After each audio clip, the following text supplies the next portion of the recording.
They went missing on a quiet morning in early May, and since then the story of Lily and Jack Sullivan has turned into a tangle of hard facts, careful police work, raw grief, and 1,000 competing interpretations. One recent statement from the children's mother has now been picked up by some as a confession, even though investigators have not confirmed that label. Before we get into the reasons why that single word is so explosive, and why speculation can do real damage, please hit subscribe and turn on notifications so you'll see each verified update as it comes. This case needs steady attention, not noise. On May 2, 2025, 6-year-old Lily and 4-year-old Jack were reported missing from their home in rural Pictou County, Nova Scotia. From the beginning, the RCMP described the case as unusually puzzling. No obvious signs of forced entry, no immediate physical evidence that pointed to a clear route away from the property, and a backyard and surrounding woods that were searched intensively in the days that followed. Helicopters, drones, K-9 teams and hundreds of volunteers swept the area.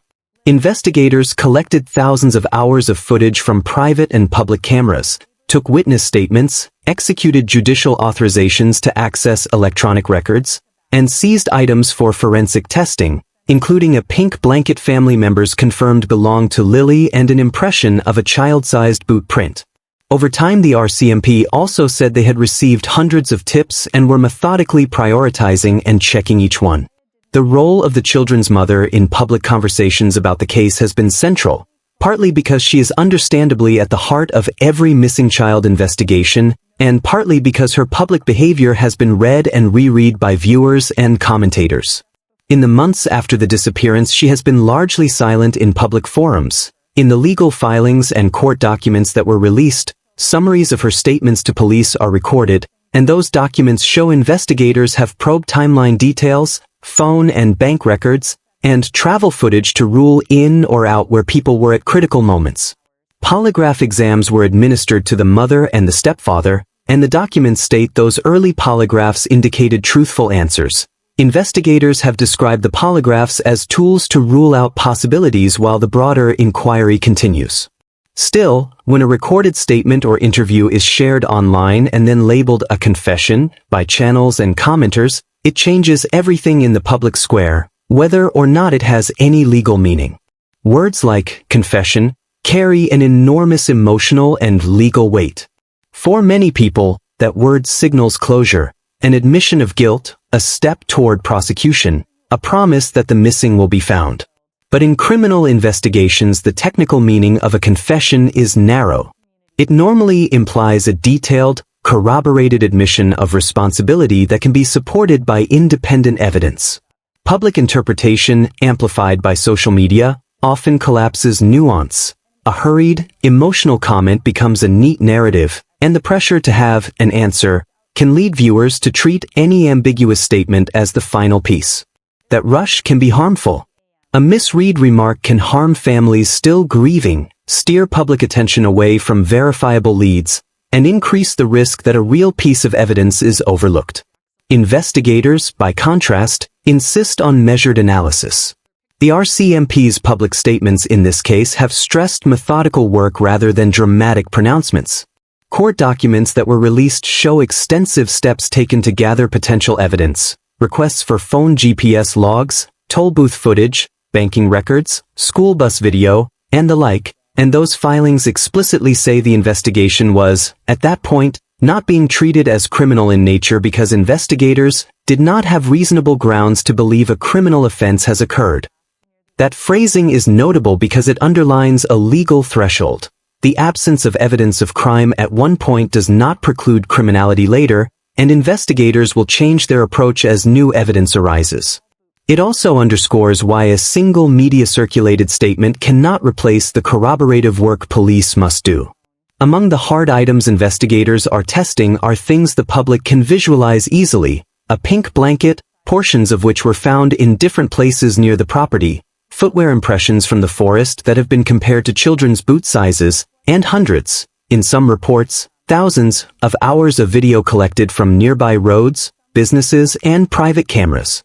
Polygraph exams were conducted with multiple family members and associates, Court documents mention several such tests and note the results in the context of investigative steps meant to rule out possibilities. Those are the building blocks of an inquiry that must stand up in court or, where criminality is not established, provide clarity for a grieving family and a worried community. Media framing and the speed of online conversation complicate that forensic patience. Once a clip lands in feeds, everything around it reshapes to fit a narrative. In the Sullivan case, social channels, from dedicated Facebook groups to short-form video pages, have acted like pressure cookers. They boil down ambiguity into catchy claims, assign certainty where none exists, and reward speculation with likes and shares. A flinch, a pause, an incomplete sentence can be replayed a dozen times with captions that assert meaning. That environment invites confirmation bias. People who already feel the mother or stepfather seem off will find shards of perceived evidence to support a conclusion, while contradictory context gets ignored. That dynamic places real strains on investigators who must preserve the integrity of the evidence, and on families who must live through the court of public opinion while real police work proceeds slowly and quietly. Community involvement has been both vital and messy. Volunteers have organized searches, vigils have been held, and neighbors have shared tips and memories. That participation has kept the case in the public eye and generated leads investigators have followed. But community emotion also creates pitfalls. Rumors swirl, some well-meaning, others malicious, and those rumors can shadow witnesses, intimidate potential informants, or lead well-intentioned people to pursue dead ends. In this case, the family's relatives have been both sources of hope and of complicating narrative. A step-grandmother's public pleas, cousins offering hypotheses, and extended family members recounting details that sometimes contradict one another's statements. That is not unusual in high-stress family cases, but it does complicate the investigative landscape. At the same time, the case has raised broader questions about child protection and how systems meant to safeguard vulnerable kids operate. Some interviews and public comments have referred to prior involvement by child protective services and whether concerns were adequately addressed. Those are sensitive areas. Records and details are often private by law, and the release of redacted warrant documents shows investigators balancing transparency with privacy and the imperative not to jeopardize ongoing inquiries. Still, public concern about systemic failure, whether social workers missed signs, or whether neighbors' complaints were downplayed, or whether legal thresholds prevented early intervention, adds a civic pressure for institutional answers. It also demands care. Allegations of systemic neglect must be examined through proper review channels to avoid unfairly assigning blame without proof. All the while, the core fact hasn't changed. 2 children are still missing. That should be the organizing concern that guides both public conversation and media coverage. Sensational labels and premature conclusions can make the search noisier without advancing the underlying goal, which is locating Lily and Jack and understanding what happened. Responsible coverage focuses on verifiable details, dates, times, what was found, what was handed over to labs, and on encouraging the public to send tips to law enforcement rather than reposting unverified claims. That is why investigators keep emphasizing that any small observation might matter. An unremarkable car, a person on a roadside, an image from a camera. Details that once seemed trivial can become crucial when matched against other data.